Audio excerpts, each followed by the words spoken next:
Welcome to the Stranded Technologies podcast. I'm your host and founder of Infinita Fund, Niklas. In this show, we talk about how to accelerate the future. Our thesis is that many life-improving technologies are held back by institutional barriers. How can we unblock vast opportunities while mitigating against the risks? What ethical principles, rules, and regulations can guide us on that path? We will discuss these questions with entrepreneurs, policymakers, and industry experts. If you enjoy the show, please give us 5 stars and visit us at infinitafund.com to join the community. Today is August the 20th, and my guest is Joseph McKinney. Joseph is the CEO of the Catawba Digital Economic Zone. He's a leader in the governance as a service industry, which aims to improve governmental services through special economic zones and distributed ledger technologies. Joseph, welcome to the show. Hey, thanks for having me on. Good morning. What would you like listeners to know about you? I've been in the zone space for, I think, about 7 years now, and around the same time in the blockchain space, and passionate about making that happen here in the heart of the United States with the Catawba Digital Economic Zone. How has the space changed over the last 7 years? There's always been a space of special jurisdictions since the very beginning of cities. Even after World War II, there has been these special jurisdictions, Shenzhen and other special economic zones like in Dubai. But when we first started about 7 years ago, we were interested in the more innovative ones, the ones that were trying to create pockets of clarity and ability to innovate. And at that stage, it was pretty small, and it still is small, but it was also the lack of actual projects in this space was pretty tangible. At this point, it was on the verge of LARPing, almost. Everyone was trying to make something happen, or frankly, fantasizing about something happening, but nothing really transpiring in any real concrete sense.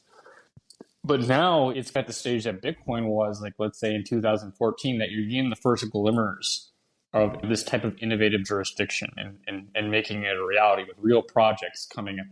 Can you talk a bit more about the idea of governance as a service? Contrast with the way that standard governance has been in the late Westphalian system. That you have a state, you have a ruler that's strictly differentiated from the ruled. And while there are like general lofty obligations of service, there isn't really that mentality of service that you often receive when you're dealing with a private organization, whether that be for-profit or nonprofit. That the goal of that organization is to serve the people that they're aiming to serve. What governance as a service is jurisdictions or governance where they're trying their best to make sure that the governance that they're providing is for the best of those that they serve. And that can be done through for-profit or nonprofit mechanisms. So many governments are local monopolies, right? Yeah. So there's only one service provider. Exactly. And there's extremely high switching cost to go to another. You'd have to go to a different country, leave all your friends behind. Yep, no, exactly. And to a certain extent, at least for the foreseeable future, there will likely be a natural monopoly on governance because as of now, sovereignty is tied to land, and that is tied to recognition by other sovereign nation states. Now, that might shift over the coming years, but for the foreseeable future, there's going to have to be some sort of monopoly. Now, the question is, how big is that monopoly? Is that monopoly over a large geographic area or a small geographic area? And I think what we're moving towards is that you're going to see a lot of, and you have seen a lot of competitive small jurisdictions leading the pack. And you've seen this even with things that fall more neatly under the Westphalian system, like Liechtenstein or even Singapore to a certain extent. But then you're now getting more special jurisdictions that are even subsets between those organizations that are starting to become more and more prevalent. And what's the role of special economic zones in particular in disrupting governance as a service? So one of the disruptive parts about it is that it does not disrupt. It is within a nation state framework. It serves objectives of a nation state. But at the same time, it provides that change that's necessary within it, that provides more space than normally would be allowed. And the disruptive part about it is that how frequent they have become and how deep the reforms are becoming. Basically, they allow a space for experimentation that wouldn't be normally allowed on the nation state level. And the most common example is China. And I'm sure your viewers have listen to this a lot, but they were so big and so centralized, especially after the death of Mao, that there was no way that they could have the reforms necessary to prevent large-scale starvation and, frankly, even revolution and open revolt unless they did it on a small scale. So that's what they did. There was entrepreneurs in the Pearl River Delta and elsewhere that were trying to make reforms happen. Essentially, the Communist Party consented to it, saying, yes, this makes sense and aligns with our objectives of implementing reforms on a small scale. And they allowed it. And now Shenzhen is one of the biggest cities in the world with the GDP close to Ireland, Portugal, or Vietnam. And now you have over 4,500 special economic zones, actually 5,400 special economic zones all around the world. It's remarkable if you think about it. That happened within a span of only a couple of decades. Yeah. So arguably, special economic zones are the technology that lifted hundreds of millions of people out of poverty in China. Precisely. And how does distributed ledger technology, by which I assume you mean blockchain, play a role? What they allow on the software level is similar to what special economic zones provide. They provide a new way of organizing people. But rather than strictly limiting it to merely the physical space, distributed ledger technology allows to establish social and financial relationships with code in a way that is immediately verifiable to outsiders. So they have a different level of transparency and accountability. So that's very interesting from that standpoint. But also, they can go hand in hand together. They can help govern the other. For instance, you can have digital identities associated with people within a special economic zone, or you can have supply chain management done with different distributed ledger technology to make sure you're tracking goods properly and knowing where they're coming from and coming to. So there's a lot of different intersections of DLT and special economic zones. And the way that our project does is we're providing rules which clarify under existing law how DLT fits within the existing system, providing certainty and clarity for entrepreneurs that are operating in that space, while at the same time providing compliance as well as a space to innovate. So can you use kind of smart contracts for the laws that you're developing? So we got to be careful here, because there's actually a problem with that kind of concept, the idea that code and law, and it's ultimately because law is interpretation in many aspects. And obviously, things can be more or less black and white. But ultimately, at the end of the day, law is based off of, especially in the common law system, based on interpretation that has been established and continues to change over many years. And one key example of this was actually the Slockit. So the Slockit DAO was the first DAO, and this was done on the Ethereum blockchain at the very early stages. And they had just launched it. And they were very much purporting the idea that law is code, and that the agreement that the Slockit DAO had with each of its members is the smart contracts itself.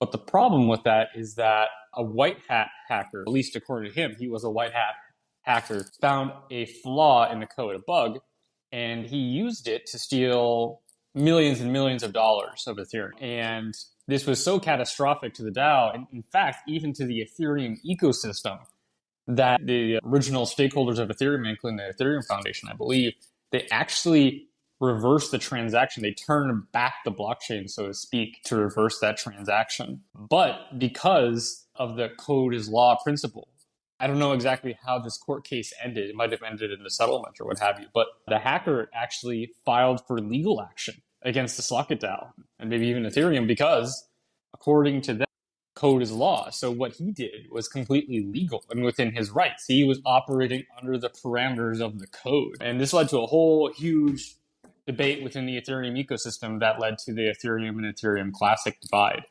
And yeah, so we can't say that code is law because law is not binary like code is. There needs to be interpretation over time. However, to a certain extent, we do recognize smart contracts, obviously.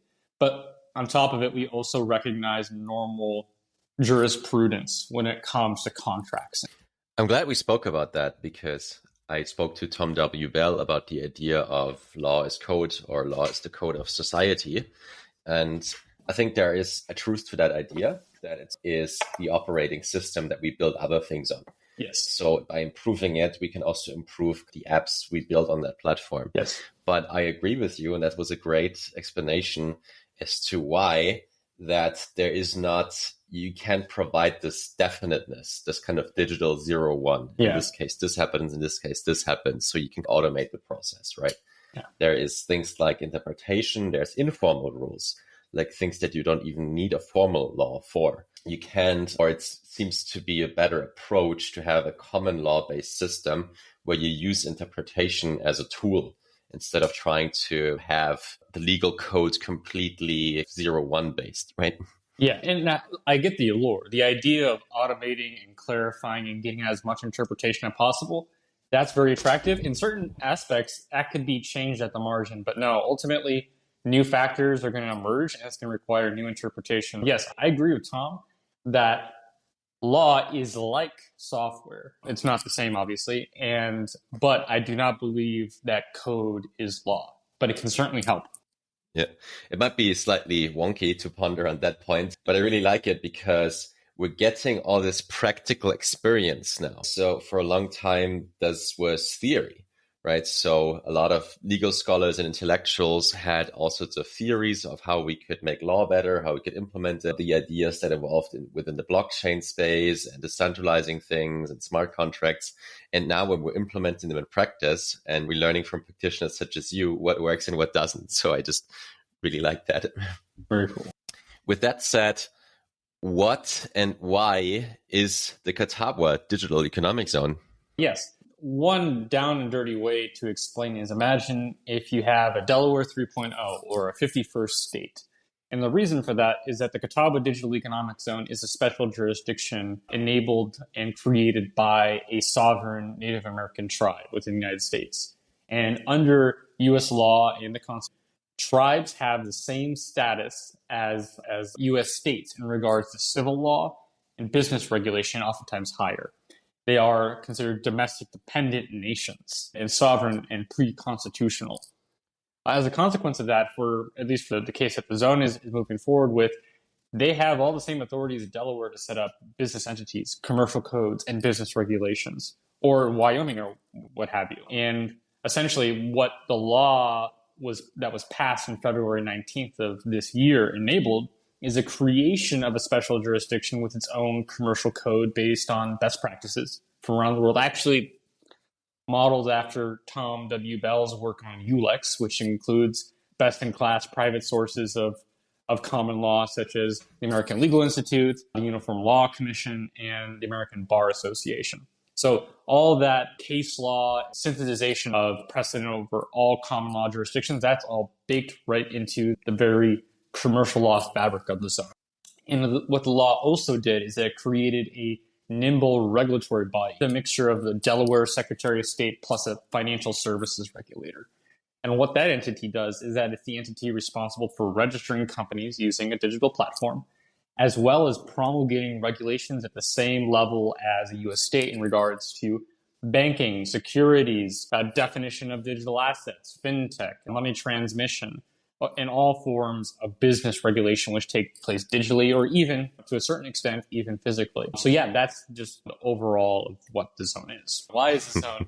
Well, so the United States, for all of its flaws and its relative decline in the world, is still one of the most competitive places in the world to do business. Yet, it has flaws and gaps in key areas that are vital to its growth and vital for economic development all around the world. It actually makes a lot of sense for special economic zones to exist there. In fact, they can be the most competitive in the world because it's really important to have special economic zones in developing regions and around the world, obviously. But they will always be a little less competitive because they don't have the same capital security, payment rails, amount of retail investors that, let's say, the United States has. So having the best of both worlds, being able to solve a problem in governance, that's really crucial, while still having that best-in-class legal stability, capital framework, and capital rails, that creates a perfect storm for one of the most competitive special economic zones in the world. And the problem that the Catawba zone is specifically addressing is the gap of how the United States deals with digital assets. And one of the biggest problems in digital assets isn't necessarily overregulation. It's lack of clarification on key points. How is it defined under existing law? How is it treated? How do we provide stability for entrepreneurs? So what the zone provides is the most competitive place in the world to register and to have your digital asset company regulated. So that's a down and dirty way of saying the value that it brings to the world, but also from a philosophical standpoint, it is run by a Native American tribe. It is their project, and it is a key part to their economic development. Not just their economic development, but their sovereignty. Because Native American tribes over many years, not because they don't have the legal authority to do it, but because of the lack of resources and therefore not able to bring in the expertise necessary, have not been able to flex their full sovereign muscles. They've been limited to one-off attempts at a jurisdictional arbitrage. And not to denigrate them, it's important. What gaming has done Indian nations in the United States has been crucial for the economic development, or cannabis, or what have you. But they haven't really moved the needle as a full-on jurisdiction. And what this project does is that it creates that atmosphere where they're actually serving as a jurisdiction for others. They're serving as a full-scale government for businesses around the world. Can you talk more about the Catawba tribe? Yes. What is it, and what's the legal status, and are there other Indian nations, Native American nations that could adopt this framework? Yeah, so there are over 500 federally recognized Native American tribes across the United States. And they all have the same legal authority to varying degrees, actually. They all have, in principle, the same legal authority. However, like any other sovereign, they can limit their own sovereignty if they want through agreement. So some tribes may limit their sovereignty in certain areas by agreements with U.S. states. And this is often done in the form of the gaming compact, for instance, where they have the right to do gaming based on federal law, but then they trade off some other elements of sovereignty. And like every other U.S. state, they are subject to the power of Congress. However, unlike U.S. states, there's a much stricter set of rules on how they limit the sovereignty of tribes than U.S. states. They have to be hyper-specific if they are to remove their sovereignty. And if they haven't issued that edict, then that right is assumed to be retained. And one actually really key example of this was a case that was settled in 2020 called McGirt versus Oklahoma. It was a criminal case that occurred on formerly federal Indian land, a former reservation. And what the defendant said is that the state of Oklahoma could not try him because technically it was under reservation land, so they didn't have jurisdiction. And obviously that went to the Supreme Court. And what the Supreme Court ruled is because Congress didn't explicitly, though it did pass legislation saying to the effect that the reservation was removed, it didn't say it explicitly enough. And as a consequence, at the time, 40% of Oklahoma was given new jurisdiction to tribal governments to try cases, which was a pretty crazy consequence, but just an indication of the level of authority that they have. And in terms of the Catawba, they had to deal with something that many tribes had to deal with during the termination era, which is they actually lost their sovereignty. Tribes were given the opportunity to reapply for their federal status, and the Catawba did not, mostly because of shady communication tactics by the federal. But as a consequence of that, in the 1940s, they lost their sovereignty for a while. But like many tribes that lost their federal status during that period, they sued the federal government for it back and got it back in 1993. And they're a tribe of 3,500 people, mostly located in the Carolinas, but also across the country. And they're a fairly unique tribe. And I'm honored to consider many of them my friends, colleagues, and work with them on a daily basis living here in the Carolinas. Fantastic. So how was this idea born to make a fintech-focused jurisdiction out of Catawba? Like I said, there's a lot of low-hanging fruit associated with simply defining digital assets under existing law, and how the Catawba fit in terms of a state-level framework. That's where they really could succeed at, is at that financial level, at that non-physically located level. It could really thrive, but also from a business standpoint. Other special economic zone projects, they're not really VC investable. And the reason for that is that the marginal cost of acquiring a new customer through real estate is much higher, infinitely higher than through a software platform. So it's very difficult to scale. Now, obviously, there's examples of that happening. If you were an investor in Hong Kong 100 years ago or Singapore like 50 years ago and you invested in the land, you would get the same type of return that you would from a venture invested company. But that's definitely not the norm. However, with this project, if you're focusing on financial services and remote domiciling and what have you, you have something that's much more similar to a VC invested company, that the marginal returns of getting another customer, of getting them to use a digital platform and register, are infinitely lower. And as a consequence, it can scale much higher, and that's a lot more profitable for the Catawba. Fantastic. You use startup terminology to describe what we're doing. So many listeners will feel familiar with that, as do I as a VC. And so I'm highly sympathizing with that argument that it's a very VC fundable case also for companies that get incorporated there. So what is your customer persona, the kinds of companies you want to attract to incorporate there? So ultimately, we want to be a general jurisdiction. Our goal is to disrupt Delaware. However, like any new business, you need to focus on an initial target market. So for now, like I mentioned, there's a lot of low-hanging fruit in defining the Web3 space and really dominating that niche. So that's what we're focusing on that. So the customer profile for that specific niche are DAOs, exchanges, companies that are operating digital assets, fintechs, banks, novo banks, basically anything within the realm of fintech and Web3. Fantastic. So how big could this become? Like how much does Delaware incorporation laws actually generate in revenue? 1.6 billion. And they leave a lot of money on the table because if they're merely getting revenue from the company incorporation aspect of it all. What our goal is to incorporate the other elements that are developing value from the Delaware system directly into the platform. For instance, we will be rolling out our own bank chartering system soon with the ability to set up bank charters. And we'll be able to generate transaction fees off of the different security sales and exchanges that will be baked in, and as well as other services that we plan to add to it that are normally distributed across a bunch of different businesses in Delaware or people who service Delaware companies that will instead be directly tied to the platform rather than distributed elsewhere.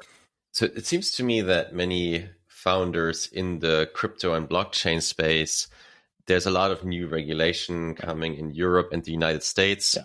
So I'm assuming these are the kinds of people you want to attract. It also seems to me that other countries or jurisdictions are competing for the same kind of people. So Lithuania, Liechtenstein, Switzerland, Portugal, Malta.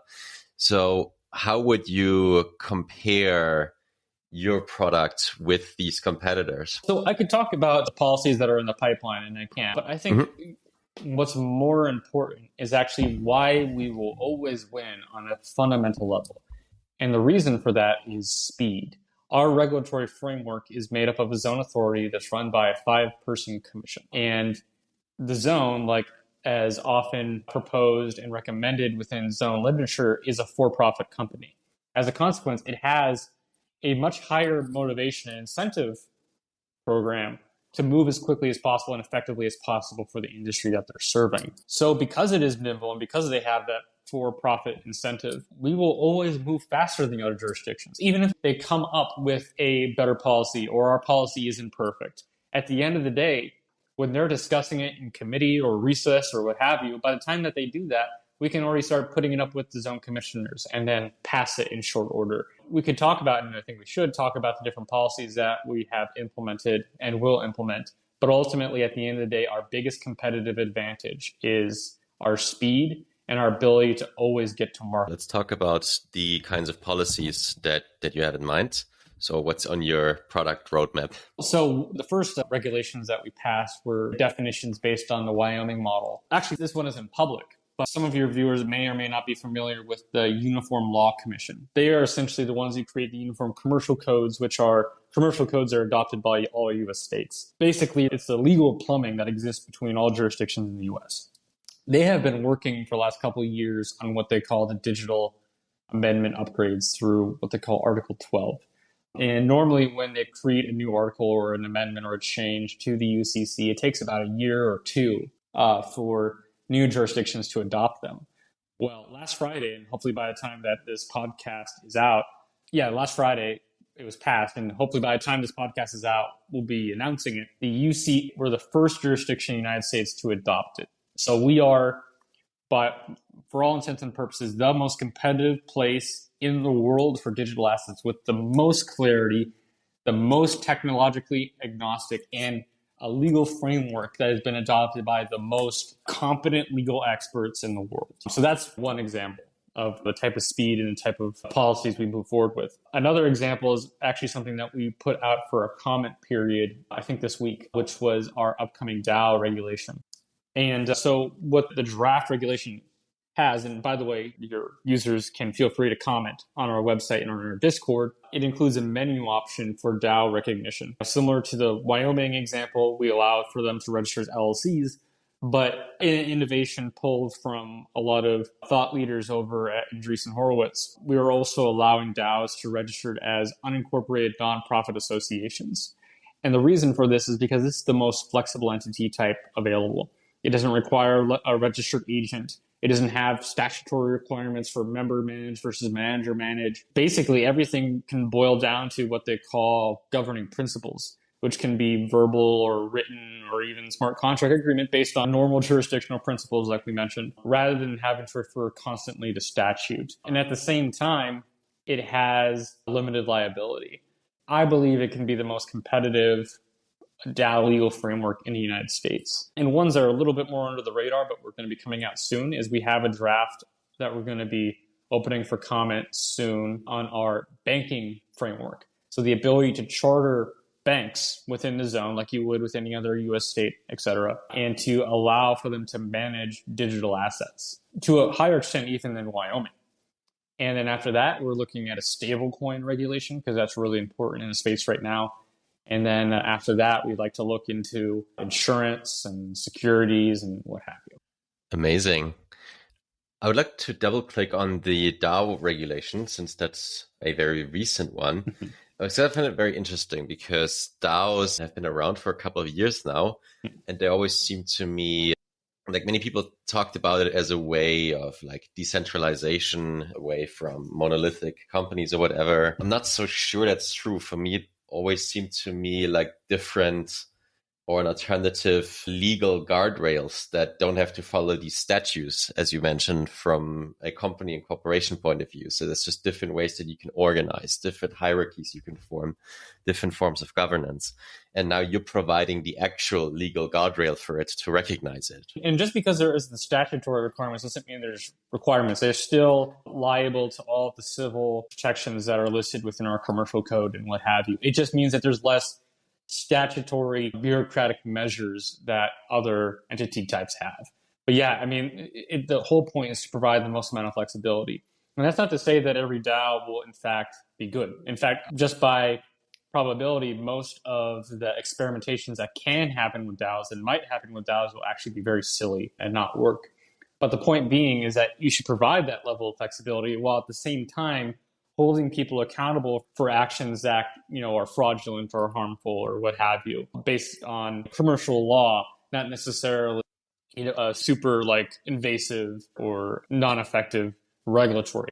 Fantastic. The way I described it recently in a conversation was, so if crypto and blockchain is providing kind of alternative ways to do finance, and DAOs are providing alternative ways to do organization, especially economic zones or startup cities are really the connective tissue to transform this movement into real world change and impact. Exactly. Providing a space for experimentation and accountability. Absolutely. So that is super, super exciting. What is your kind of go-to-market strategy? How do you want to attract companies to come and find you? And when can companies start incorporating on your platform?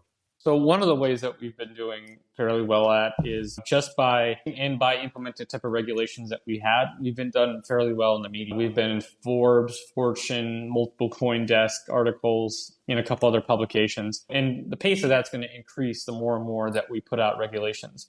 But in terms of a concrete go-to-market strategy, our goal is to reach out to the entities that are essentially serve as the conveyors of trust and also pockets of company incorporation. That means reaching out to not necessarily marketing directly to companies, so that's something that we'll do, but reaching out to, let's say, registered agents that have thousands or maybe even tens of thousands or hundreds of thousands of company clients from around the world, or legal firms, or even venture capital firms. The reason why Delaware is so successful is, yes, of course, it has its case law and momentum in that space, but it's people in Sand Hill Road, VCs from around the world too. So if you get directly to that source and you talk to VCs about having their portfolio companies be CDEZ companies rather than Delaware companies, that's when you will see the tide turning. Yeah, it's actually also very relevant for me because I'm starting a VC. And right now, for me, the only option really is Delaware, because that's the place where legal precedent exists. So I wouldn't be able to raise money from investors if it wouldn't be like that. So you need to develop a history and precedent and process, right? This firm has done it. Here's the first VC that's incorporated here. Maybe it's going to be me. So when can I do that? So we're looking to start registering the first companies at the beginning of next. Wow. Very much looking forward to that. And hopefully I can also play the role as an ambassador to the VC world that this is happening and they can do it. We'd certainly love that. Let's talk offline about that. And what's your traction so far? What kinds of companies are you seeing that are looking to incorporate as soon as it's ready? So we've gotten a couple of MOUs from firms that are interested in setting up a bank within the zone, and also a lot of DAOs. That's been the main focus right now. But we'd like to also see exchanges and crypto insurance companies in the future. Fantastic.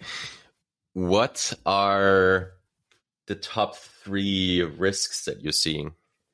The biggest one right now is the same problem that Uber had. And people often forget this, but it was insane, the idea of jumping in a car with a stranger with a phone app. That was just completely ridiculous to people. There was a learning process there. They had to realize that, this actually works. I'm not going to get murdered, frankly, or a car crash or what have you. And this service is actually better and cheaper than the alternative. So we're going to have to go through a little bit of that learning process too, frankly, I think we're in a better situation than that. I think it's a much less strange proposition. But people aren't as familiar with the concept of tribal government serving at the same status as a state government in regards to business regulation. So there will be that learning period. Another one is just a normal one that's with any startup. Anytime that you scale and you have a new company, you have to be building a new team and what have you, and scaling and building credibility in that manner. And this isn't so much as a risk because the precedent has firmly established Native American tribes in regards to civil law, but just reducing tension between stakeholders, including governmental ones. Thankfully, we've done fairly well with that. We've already engaged with some federal regulators, and we think that we're on good grounds with state regulators. And while they don't have legal authority to really intervene in that area, it's always good to have good neighbors from an optics standpoint or an operational standpoint, it's important that you have the least amount of friction possible. And I think that's actually something that other jurisdictions like Wyoming have come across, and how that's something that we can do better than. Wyoming, they came across as a little bit in many of their dealings with other jurisdictions or other organizations, whether that's with the ULC or with federal regulators, or et cetera. They said, we're a state, we can do what we want. And that's technically true, but it does make things a little bit more difficult, and people are less willing to cooperate with you. Versus our philosophy from the very beginning is, while the Catawba are sovereign, they're also good neighbors. They're co-governing with other sovereigns, and it's necessary to have a good, healthy relationship with them. Great. And what are your top 3 needs? So just to give listeners or other entrepreneurs an idea, what you're trying to build, what kinds of services are you looking to build or implement? What kinds of help are you looking for? Yeah, so right now, we're conducting a fundraise, about $5 million, and we've made some progress in that regard, but we'd like to go further. And the reason that we want to do that, largely besides building out the existing technology platform, is to bring on policy-making staff to help grow the regulatory body from that standpoint, and also the go-to-market strategy. So those are the main two things that we're focused on the most right now. It's raising capital and building the team. Fantastic. Any of the policies that you want to talk a bit more about? So just getting comment period from the DAO, finalizing the banking, soon to be issuing the stable coins. And in the future, we'd like to look at things in regards to securities and insurance, and we'll keep posting stuff about that as soon as we get them. Fantastic. It was really super fascinating to talk to you, Joseph. If governance is an industry, and I believe it is, its underlying stack, governance stack, is probably the most stranded technology in the world, right? Something that hasn't seen a lot of disruption. And we talked about legal systems as a software society and the ways in which it is and in the way it isn't like software, right? Yeah. So that was super interesting. We talked about the innovations that the Catawba Digital Economic Zone is introducing to the space, the legal guardrails and laws and regulations that are clarifications. So companies in the digital assets and financial space have better guardrails to work from. So I utterly fascinated and I totally believe and want you to disrupt Delaware. And so I wish you very good luck and success with that. And I hope I can help you on that journey. Perfect. Yeah, we'd love to work together on that. And yeah, thank you for having me on. It's been a lot of fun. Thank you to all the listeners who are taking the time to take a listen.